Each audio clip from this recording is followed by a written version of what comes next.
الحمد لله رب العالمين، والصلاة والسلام على رسوله الكريم وعلى آله وصحبه أجمعين.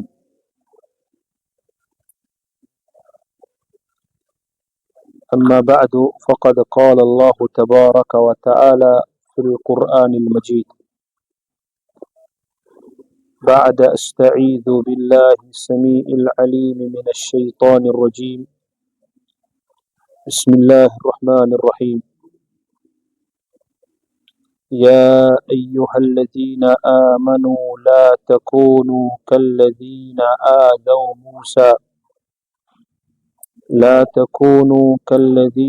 آذوا موسى فبرأه الله مما قالوا وكان عند الله وجيها. وقال تعالى: يا بني آدم قد أنزلنا عليكم لباسا يواري سوآتكم وريشا ولباس التقوى ذلك خير.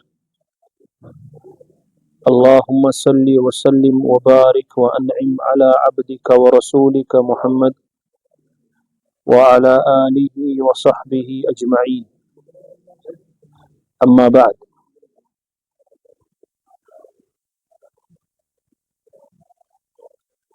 قرآن کریم کا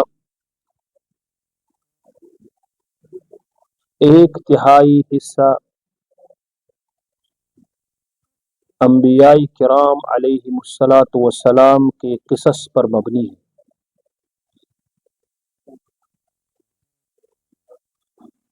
ان قصص میں اللہ تعالیٰ نے محمد الرسول اللہ صلی اللہ علیہ وسلم کو گزرے ہوئے انبیاء علیہم الصلاۃ والسلام کے احوال کے بارے میں خبر دی۔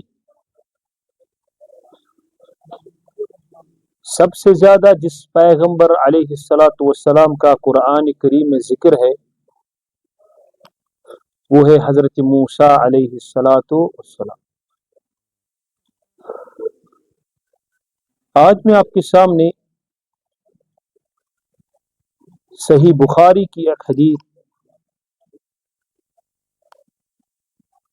جس میں رسول اللہ صلی اللہ علیہ وسلم نے موسیٰ علیہ الصلاۃ والسلام کا ایک مشہور قصہ بیان فرمایا۔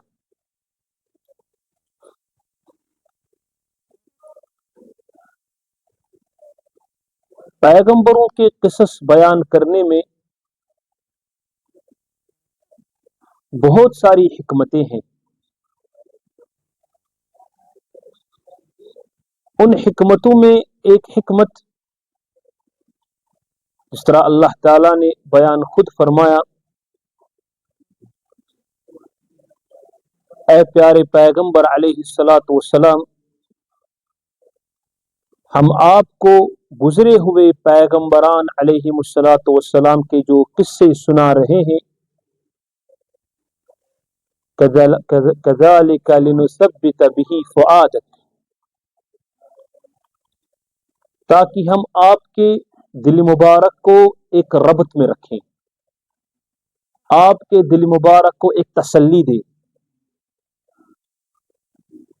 حکمتوں میں سے دوسری حکمت یہ تھی کہ ان قصص میں اس امت کے لیے بہت سارے پیغامات، بہت سارے احکام، بہت سارے واعظ و نصیحت تھی۔ تو حدیث مبارک کچھ یوں اس طرح ہے۔ راوی حدیث حضرت ابو ہریرہ رضی اللہ تعالی عنہ فرماتے ہیں رسول اللہ صلی اللہ علیہ وسلم نے بیان فرمایا: ان موسیٰ کان رجلا ستیرا، کہ موسیٰ علیہ الصلاۃ والسلام بہت ہی باحیا انسان تھے۔ ستیر یہ ستر لفظ کا مبالغہ ہے۔ وہ اپنے آپ میں بہت سارے بہت زیادہ باحیا تھے.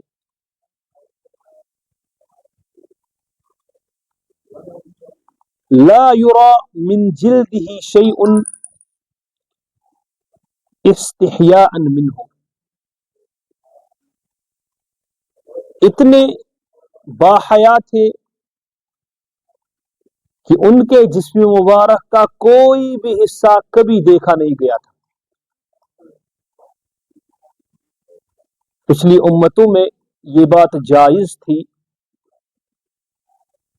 کہ وہ ایک دوسرے کے ساتھ ایک تالاب میں نہا سکتے تھے، اگرچہ اس دوران وہ ایک دوسرے کی شرمگاہ کو بھی دیکھ سکتے تھے. یہ پچھلی امتوں میں جائز تھا، حالانکہ ضروری نہیں تھا لیکن جائز تھا. لیکن اس امت میں یہ چیز حرام ہے، کیونکہ جب رسالت بدلتی ہے تو احکام بھی بدلتے ہیں، الا کہ جن کو اللہ تعالیٰ چاہے ثابت کر سکتا ہے. تو بنو اسرائیل بھی ایک ساتھ نہایا کرتے تھے، اور وہ عریاں نہایا کرتے تھے. حالانکہ عریاں نہانا یعنی کہ کپڑے کے بغیر نہانا یہ جائز ہے، لیکن شرط یہ ہے کہ آپ ایسی جگہ پر ہو جہاں پر لوگوں کی نظریں نہ جاتی. چونکہ موسیٰ علیہ السلام بہت باحیا تھے، اگرچہ چیز جائز تھی لیکن ورع ایسی چیز ہوتی ہے، انسان کا تقوی ایسا ہوتا ہے کہ وہ اس چیز کو پسند نہیں کرتے تھے، وہ ان کے ساتھ نہیں نہایا کرتے تھے، وہ الگ جا کے نہایا کرتے تھے تاکہ ان کے جسم مبارک کو کوئی نہ دیکھ سکے. اللہ تعالیٰ نے قرآن کریم میں بیان فرمایا، یا ایہا الذین آمنوا لا تکونوا کالذین آذوا موسیٰ. اے مومنو، آپ اس طرح نہ بننا جس طرح وہ لوگ تھے جنہوں نے موسیٰ کو ایذا دی، ان کو تکلیف پہنچائی. فبرأہ اللہ مما قالوا. تو اللہ تعالیٰ نے ان کے اس کہنے سے موسیٰ کو بری کر دیا. وہ کیا بات تھی اس حدیث میں وہ پتا چلے گی کہ انہوں نے کس طرح موسیٰ علیہ السلام کو کون سی تکلیف دی. فآذاہ من آذاہ من بنی اسرائیل. تو جب موسیٰ علیہ السلام الگ نہایا کرتے تھے، کس وجہ سے؟ حیا کی وجہ سے، شرم کی وجہ سے. تو بنو اسرائیل میں سے اپنی قوم میں سے کچھ افراد نے کہا، ما یستتر ھذا التستر الا من عیب بجلدہ. یہ موسیٰ علیہ السلام اس لیے الگ نہاتے ہیں، شاید ان کے سکن میں کوئی پرابلم ہے، ان کو کوئی تکلیف ہے جو ہمیں دکھانا نہیں چاہتی. اور وہ تکلیف ان نے کیا کہی؟ اما برس، یا ان کو شاید برس ہے. برس ایسی بیماری کو کہتے ہیں جو سفید داغ لگ جاتے ہیں، یا تو ان کو برس ہے اسی لیے نہیں چاہتے ہیں کہ ہم ان کو دیکھیں. وَإِمَّا عَدْرَةٌ وَإِمَّا آفَةٌ. عدرتن کہتے ہیں یا شاید ان کے، مجھے اصل اردو اس کی پتہ نہیں ہے لیکن انگریزی میں ان کے ٹیسٹکلز میں شاید ورم ہے، اس میں تکلیف ہے، یا کوئی اور تکلیف ہے جس کی وجہ سے موسیٰ علیہ السلام ہمارے ساتھ نہاتے نہیں ہیں، اسی لیے الگ جا کے نہاتے ہیں. وَإِنَّ اللَّهَ أَرَادَ أَن يُبَرِّئَهُ مِمَّا قَالُوا لِمُوسَىٰ.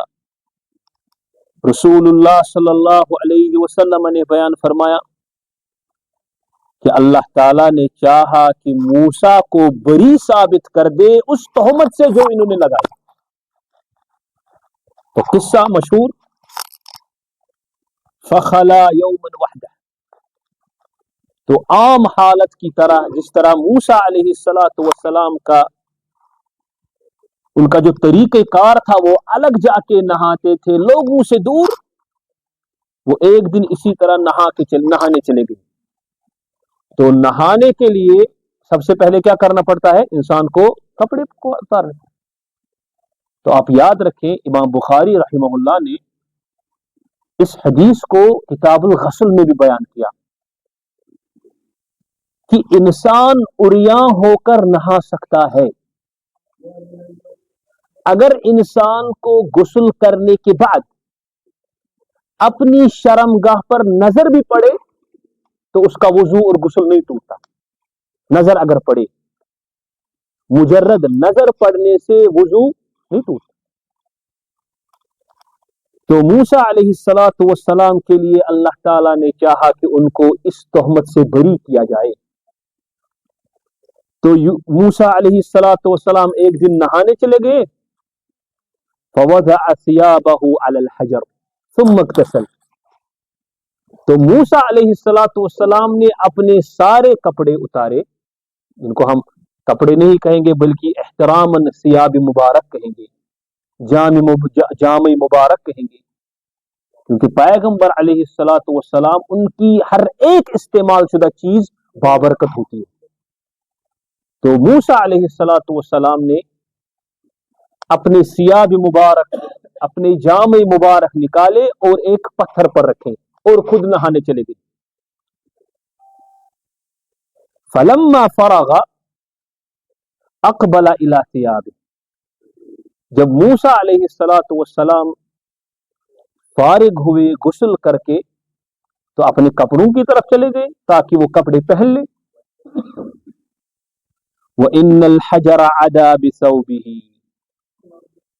تو جب موسیٰ علیہ السلام کپڑے لینے کے لیے گئے تو یہ پتھر کپڑے لے کے بھاگ گیا. یہ انبیاء کرام علیہم السلام کا معجزہ ہے. اور اس امت کے لیے یہ نصیحت کہ اگر آپ رسول صلی اللہ علیہ وسلم کے دین کی مدد نہیں کریں گے تو اللہ تعالیٰ اس دین کی خود حفاظت کرتا ہے. إِن لَمْ تَنْصُرُوهُ فَقَدْ نَصَرَهُ اللَّهُ. اگر تم پیغمبر کا ساتھ نہیں دو گے تو اللہ تعالیٰ نے اس کا ساتھ دے دیا. یعنی انسان کی خود کی ضرورت ہے اس دین کی مدد کرنا، اس دین کو پڑھنا، پڑھانا، اس کو دوسروں تک پہنچانا، اور محمد الرسول اللہ صلی اللہ علیہ وسلم کی ذات مبارک کا دفاع کرنا. دیکھیے اللہ تعالیٰ کی تمام تر مخلوق پیغمبر کی دفاع میں لگ جاتے ہیں، آپ دفاع کریں یا نہ کریں.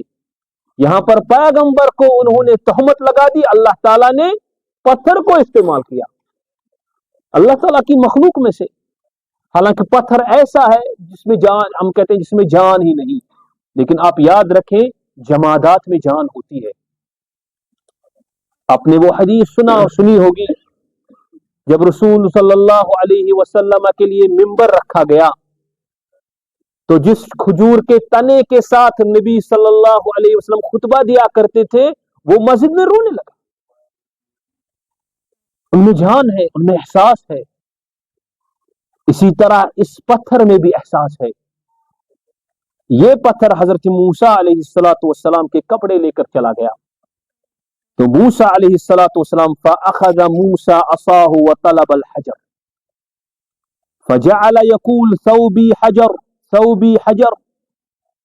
تو موسیٰ علیہ السلام نے اپنا عصا اٹھایا اور اس پتھر کے پیچھے پیچھے بھاگے اور کہنے لگے اے پتھر میرے کپڑے مجھے واپس کر دو، اے پتھر میرے کپڑے واپس کر دو. یہاں تک کہ حتی انتہا الی ملأ من بنی اسرائیل، یہاں تک کہ یہ پتھر ان لوگوں کے پاس پہنچا جنہوں نے موسیٰ علیہ السلام کے بارے میں کلام کیا تھا. اب موسیٰ بھی پیچھے پیچھے بھاگ رہے ہیں تو ان کے بدن مبارک پر کپڑے تھے یا نہیں تھے؟ نہیں تھے. تو رسول صلی اللہ علیہ وسلم نے فرمایا فَرَأَوْهُ عُرْيَانًا أَحْسَنَ مَا خَلَقَ اللَّهُ. تو انہوں نے حضرت موسیٰ کو دیکھا بہت ہی بہترین انسان تھے، جو عیب لگائے تھے اس عیب کے بغیر، اور بہت ہی خوبصورت تھے. احسن مما خلق اللہ. موسیٰ علیہ الصلوۃ والسلام کو دیکھ کر سب دنگ رہ گئے، اتنے خوبصورت، اتنے عیوب کے بغیر، اتنے خوبصورت. وَأَبْرَأَهُ مما يقولون. تو اس وجہ سے جب اللہ تعالیٰ نے اس پتھر کے ذریعے سے موسیٰ علیہ الصلوۃ والسلام کو وہاں پہنچایا، تو موسیٰ علیہ الصلوۃ والسلام ان کی تہمت سے بری ہو گئے. تو اسی کا ذکر رب کائنات نے قرآن میں فرمایا، یا ایھا الذین آمنوا لا تکونوا کالذین آذوا موسیٰ فبرأہ اللہ مما قالوا. اے مومنو، تم موسیٰ کی اس قوم کی طرح نہ بننا جنہوں نے موسیٰ علیہ الصلوۃ والسلام کو ایذا پہنچائی، ان کو تکلیف دی، پھر اللہ تعالی نے ان کی تہمت سے موسیٰ کو بری کر دیا. وَكَانَ عِندَ اللَّهِ وَجِيهًا. کیوں نہ بری کرتے؟ اللہ تعالیٰ خود مقام بیان فرما رہے ہیں. وَكَانَ عِندَ اللَّهِ وَجِيهًا. موسیٰ تو اللہ تعالیٰ کے نزدیک بہت بلند و بالا مقام پر تھے، اللہ تعالیٰ نے ان کو بہت بڑا مرتبہ دیا تھا. اسی لیے آپ یاد رکھیں. اس کے بعد یہ حدیث مکمل کرتے ہیں. وقام الحجر. یہ پتھر ٹھہر گیا، لوگوں نے دیکھا. اس کے بعد موسیٰ علیہ الصلوۃ والسلام نے اپنے جامع مبارک پہن لیے. اس کے بعد وَطَفِقَ بِالْحَجَرِ ضَرْبًا بِعَصَاهُ فَوَاللَّهِ إِنَّ بِالْحَجَرِ لَنَدَبًا مِنْ أَثَرِ الضَّرْبِ ثَلَاثًا أَوْ أَرْبَعًا أَوْ خَمْسًا. پھر موسیٰ علیہ الصلوۃ والسلام نے اپنا عصا اٹھایا اور 3 4 5 بار اس پتھر کو مارا. تو ابو ہریرہ قسم کھا کے کہہ رہے ہیں اس پتھر میں نشان تھے. یہاں پر مرزا غلام احمد قادیانی کے ساتھ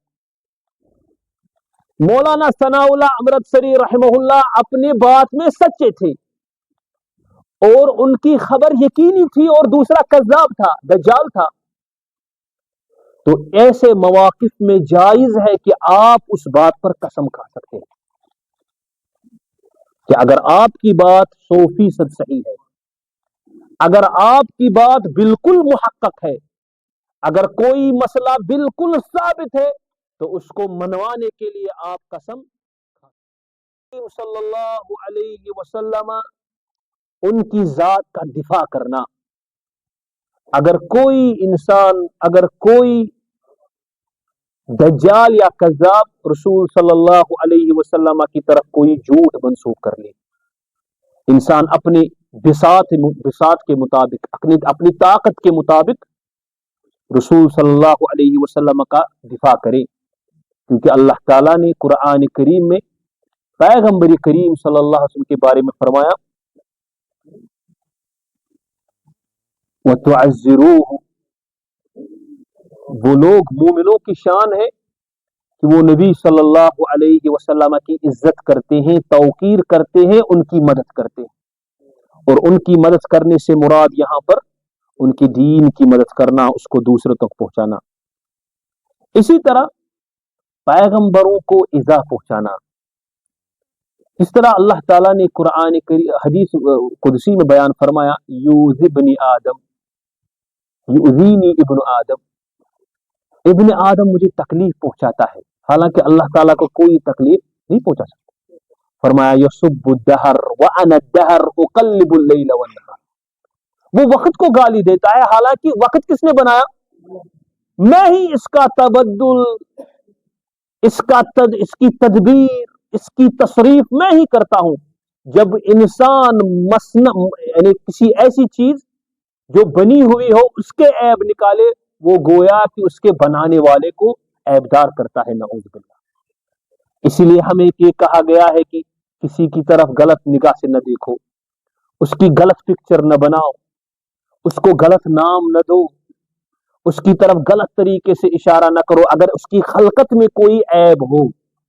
اس لیے ویل لکل ہمزۃ لمزہ، عیب چینی، کسی کی طرف اشارے سے عیب بیان کرنا یا بات سے عیب بیان کرنا کسی کا، اللہ تعالیٰ نے اس کے لیے ویل رکھا ہے۔ کیوں؟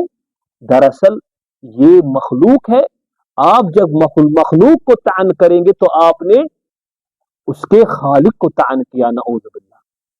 اسی طرح رسول صلی اللہ علیہ وسلم کو ایذا پہنچانے کا مطلب ان کے لائے ہوئے دین کا مذاق اڑانا، ان کے صحابہ کرام رضوان اللہ علیہم اجمعین کی شان، رسول صلی اللہ علیہ وسلم کے احادیث کا مذاق اڑانا،